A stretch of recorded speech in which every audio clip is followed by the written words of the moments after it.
तो गाइस कैसे हैं आप सब लोग। लेवल अप टू सर्वाइव के एपिसोड 31 के साथ हाजिर हो। तो लास्ट एपिसोड के एंड पे हमने देखा था तो ली के पास ग्रैंडपा की तलवार ओजिल होती है। तो ली अपनी तलवार को लेकर वापस आ जाता है और ग्रैंडपा को वो तलवार वापस देता है। इससे उसके पास विंडो ओपन होती है और उसे कहा जाता है मिशन कंप्लीट हो गया है, तुमने ओजिल को वापस कर दिया है। जिस पर उसे कुछ एक्सपीरियंस पॉइंट्स भी मिलते हैं। ग्रैंडपा उसे कहती है ठीक है हम दोनों यहाँ पर मिलकर इसका मुकाबला करते हैं। जबकि डोरोप आगे से हंसना शुरू कर देता है और उन दोनों से कहता है क्या तुम दोनों को लगता है कि तुम दोनों मिलकर भी यहाँ पर मुझे हरा पाओगे? तुम दोनों बस मॉर्टल कमजोर इंसान हो। मैं तुम्हें दिखाता हूँ कि मेरी ट्रू पावर्स क्या हैं। और वो वहीं पर अपनी पावर्स को रिलीज करता है। जब वो वहाँ पर अपनी पावर्स को रिलीज करता है तो उसकी पावर्स वाकई में बहुत ज्यादा होती हैं। उन दोनों के ऊपर एक जबरदस्त अटैक करता है, लेकिन ली अपनी रिंग को यूज करते हुए वहाँ पर बीस्ट किंग की शील्ड एक्टिवेट कर लेता है। डोरोप उनसे कहता है तुम दोनों ही यहाँ पर बहुत ज्यादा कमजोर हो और तुम दोनों यहाँ पर मेरे जैसे एक गॉड को चैलेंज करने की कोशिश कर रहे हो। तुम्हें लगता है कि तुम मुझे मार सकते हो। फिर साथ ही वो अपनी फायर पावर को एक्टिवेट करता है और उसके स्पेशल स्किल का नाम एक्सप्लोसिव फायर रेन होता है। वो उनसे कहता है चलो देखो जरा मैं तुम्हें अपनी गॉड की पावर्स दिखाता हूँ, यानी कि मैं तुम्हें अपनी पावर्स दिखाता हूँ। गॉड तो वो खुद ही बना हुआ है। वो अपनी फायर रेन के साथ उनके ऊपर अटैक कर देता है तो उनके ऊपर शील्ड के ऊपर बहुत सारे फायर के बॉल्स गिर रहे होते हैं और वो फायर बॉल्स बहुत ज्यादा पावरफुल होते हैं, यहाँ तक कि शील्ड के अंदर भी क्रैक्स पड़ना शुरू हो जाते हैं। लेकिन डोरोप की पावर तो रुकने का नाम नहीं ले रही होती। बहुत सारी फायर बॉल्स पीछे से आ रही होती हैं और उनकी शील्ड के साथ टकरा रही होती हैं। ली के पास विंडो ओपन होती है और उसे कहा जाता है इस किंग की प्रोटेक्शन शील्ड बहुत ही जल्दी टूटने वाली है, ये इस फायर रेन के सामने नहीं टिक पाएगी। और फिर साथ ही नेक्स्ट सीन में वो शील्ड टूट जाती है। ली कहता है ये तो बहुत ही बुरा हुआ, अब हम लोग नहीं बचेंगे। फायर वहाँ पर गिरती है तो एक जबरदस्त धमाका होता है। वहाँ पर बहुत सारा धुआं हो जाता है। डोरोप सामने की तरफ देखता और कहता है लगता है कि मैंने इन लोगों को मार दिया कि उनकी शील्ड तो मेरे सामने ज्यादा देर तक नहीं टिक पाई है।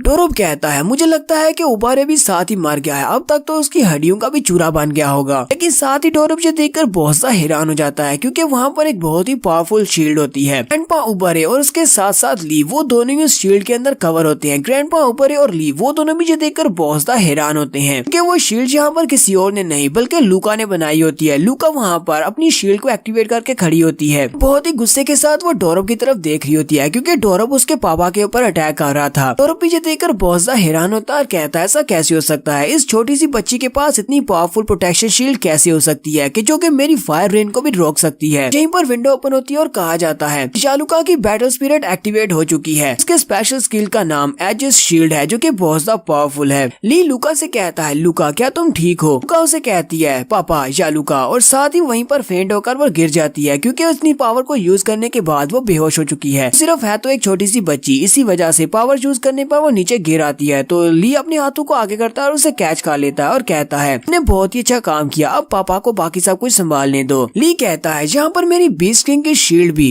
कि फायर रेन को नहीं रोक पाई, लेकिन जालुका की पावर इतनी ज्यादा पावरफुल थी कि इसकी शील्ड ने ये फायर रेन को यहाँ पर ब्लॉक कर लिया। अगर लुका यहाँ पर अपनी एजिस शील्ड को एक्टिवेट नहीं करती तो मैं और ग्रैंडपा हम दोनों ही यहाँ पर मर चुके होते। साथ ही ली के पास विंडो ओपन होती है और कहा जाता है लुका ने यहाँ पर अपनी शील्ड को एक्टिवेट किया था जिसकी वजह से उसकी एनर्जी फेंट हो चुकी है और उसे रिकवर करने के लिए 24 घंटे चाहिए। 24 घंटे तक वो तुम्हारी स्टोरेज स्पेस के अंदर रहेगी। फिर साथ ही वहाँ से गायब होना शुरू हो जाती है क्योंकि वो सिस्टम की स्टोरेज स्पेस के अंदर जाने वाली है। उसे कहता है लुका तुम्हारा बहुत बहुत शुक्रिया, अब बाकी का सब कुछ मैं खुद ही संभाल लूंगा। फिर लुका वहाँ से गायब हो जाती है। ग्रैंडपा ली से कहते हैं ली मुझे लगता है कि डोरोप ने यहाँ पर मैजिकल अटैक करने की वजह से अपनी बहुत सारी एनर्जी को जाया कर दिया है, इसी वजह से वो भी फिलहाल के लिए कमजोर होगा। हम दोनों मिलकर उसके ऊपर अटैक करते हैं, हो सकता है कि हम उसको हरा सकें। ग्रैंडपा ली से कहते हैं मैं सबसे पहले आगे जाता हूँ और उसकी अटेंशन अपनी तरफ खींचता हूँ। जैसे वो मेरी तरफ देखेगा उसी वक्त मौका देकर उसके ऊपर अटैक कर देना, अपनी फुल पावर के साथ अटैक करना। ली उनसे कहता है ठीक है ग्रैंडपा। अब एक ग्रैंडपा बड़ी स्पीड के साथ उड़ते हुए ऊपर चले जाते हैं उसके ऊपर अटैक करने के लिए। ली कहता है चलो मैं अपने सिस्टम से पूछकर देखता हूँ क्या है इसकी पावर कितनी है, इसका लेवल कितना है। हो सकता है कि इसका लेवल बीस्ट किंग सोनिल से ज्यादा हो, लग तो ऐसे ही रहा है। सिर्फ अपने सिस्टम से स्कैन करने के लिए कहता है तो सिस्टम की विंडो में वहाँ पर क्वेश्चन मार्क आ जाते हैं। ली कहता है ये तो बहुत ही बुरा है, लास्ट टाइम जब मेरा सामना वेंडरिंग डोमिनेटर के साथ हुआ था तभी मेरे सामने क्वेश्चन मार्क आए थे, उसका लेवल नहीं दिखाया जा रहा था, लगता है कि ये भी उससे ज्यादा पावरफुल है। डोरोप ग्रैंडपा उबोरे से कहता है तुम तो एक मक्खी की तरह हो, मेरा पीछा ही नहीं छोड़ रहे, लगता है कि इस बार तुम्हें खाक बनाना ही पड़ेगा। ग्रैंडपा अपनी तलवार लेकर उसके सामने आकर खड़े हो जाते हैं और उसे कहते हैं अब मैं तुम्हें अपनी ट्रू पावर दिखाता हूँ। ग्रैंडपा अपनी तलवार को सामने करते हैं तो उसके अंदर से काफी सारी एनर्जी निकलती है क्योंकि वो अपनी तलवार को यहाँ पर अवेकन करने वाले हैं। उनकी तलवार अवेकन होने के बाद साइज में काफी ज्यादा बड़ी हो जाती है, लेकिन ली की तलवार की शेप से काफी ज्यादा अलग ट्रांसफॉर्म होती है। ग्रैंडपा डोरोप से कहते हैं चलो मैं तुम्हें यहाँ पर दिखाता हूँ, मैं 12 हीरोज में शामिल था, मेरे पास कौन सी स्ट्रेंथ थी, मैं वही स्ट्रेंथ अब तुम्हें यहाँ पर दिखाने वाला हूँ। डोरप आगे से हंसना शुरू कर देता है और कहता है, बारे तुम्हें क्या लगता है कि तुम यहाँ पर मुझे हरा सकते हो? यहाँ पर कोई फाइट नहीं होने वाली, बल्कि यहाँ पर तो अब मैं ही स्ट्रॉन्ग हूँ जो तुम्हें यहाँ पर मारने वाला हूँ। ग्रैंडपा उसे कहते हैं, ये तो वक्त बताएगा कि हम में से कौन किसको मारेगा, और फिर साथ ही वो उसके ऊपर अटैक करने के लिए आगे बढ़ते हैं। इस बार तो ग्रैंडपा के हाथ में उनकी तलवार भी है, वो बड़ी स्पीड से उसके ऊपर अटैक करने के लिए आगे बढ़ रहे होते हैं। डोरप उसे कहता है, तुम तो बस एक पुराने बुढ़े खूसट हो, इसकी हालत बहुत ज्यादा खराब हो चुकी है, तुम अपनी पावर्स को कुछ ज्यादा ही ओवर एस्टिमेट कर रहे हो। तो डोरप अब यहाँ पर अपने अर्थ मैजिक को यूज करता है, सबसे ज्यादा पावरफुल अर्थ मैजिक को यूज करता है जिसका नाम अर्थ स्माइट होता है। वो ग्राउंड के अंदर से बहुत सारे पिलर्स निकाल लेता है, वो सारे पिलर्स बड़ी स्पीड से ऊपर की तरफ निकलते हैं और ग्रैंडपा ओबरे के रास्ते को ब्लॉक करते हैं। ग्रैंडपा ओबरे अपनी तलवार को घुमाते हुए उन सारे पिलर्स के ऊपर अटैक करते हैं। ग्रैंडपा भी यहाँ पर स्पेशल स्किल ओब्लिटरेट को यूज कर रहे हैं। ऐसे वो वहाँ पर अपनी तलवार को घुमाते हैं तो उनके रास्ते में जितने भी मिट्टी के बने हुए बड़े बड़े पिलर्स आते हैं वो सारे के सारे टूटते जाते हैं और ग्रैंडपा उन सारे पिलर्स को तोड़ते हुए बड़ी स्पीड के साथ आगे की तरफ बढ़ते जा रहे होते हैं। जैसे वो डोरप के करीब पहुंचते हैं, डोरप फिर से अपने फायर बॉल्स को क्रिएट करता है, वो फिर से अपनी फायर मैजिक को यूज कर रहा है और वो ग्रैंडपा के ऊपर अपने फायर बॉल्स के साथ अटैक करता है, लेकिन ग्रैंडपा फिर से उसके फायर बॉल्स को भी